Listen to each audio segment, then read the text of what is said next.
ایک لڑکی کی شادی ہوئی۔ شادی کی پہلی رات دولہا کھانے کا بڑا سا تھال لیے کمرے میں داخل ہوا۔ کھانے سے بڑی اشتہا انگیز خوشبو آ رہی تھی۔ کہنے لگا، آؤ کھانا کھاتے ہیں۔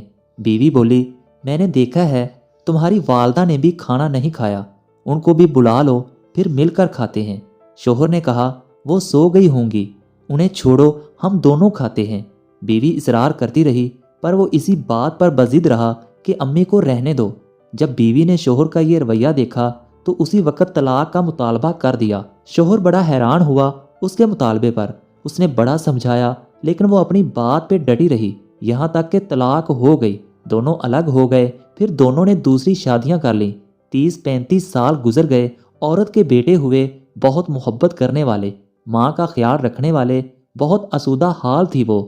اس نے ارادہ کیا کہ حج کرنا چاہیے۔ سفر کے دوران اس کے بیٹے اس سے کسی ملکہ کی طرح پیش آ رہے تھے، پاؤں زمین پر لگنے نہ دیتے تھے۔ صحرائی سفر تھا۔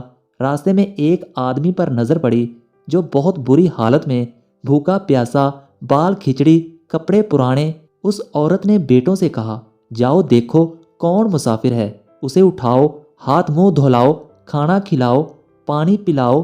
چنانچہ بیٹے گئے، ماں نے جیسا کہا تھا ویسا کیا۔ عورت کی جب اس پر نظر پڑی تو جان گئی وہ اس کا پہلا شوہر تھا۔ کہنے لگی، یہ کیا کیا وقت نے تمہارے ساتھ؟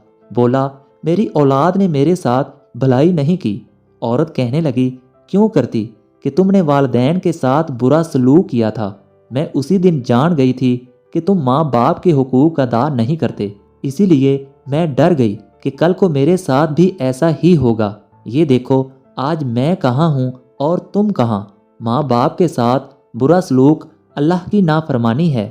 اگر اپنا بڑھاپا ہم شاندار گزارنا چاہتے ہیں تو والدین کے ساتھ شاندار سلوک کیجیے، کیونکہ یہ ایسا عمل ہے کہ جس کا بدلہ دنیا میں ہی دے دیا جاتا ہے، خواہ اچھا ہو یا برا۔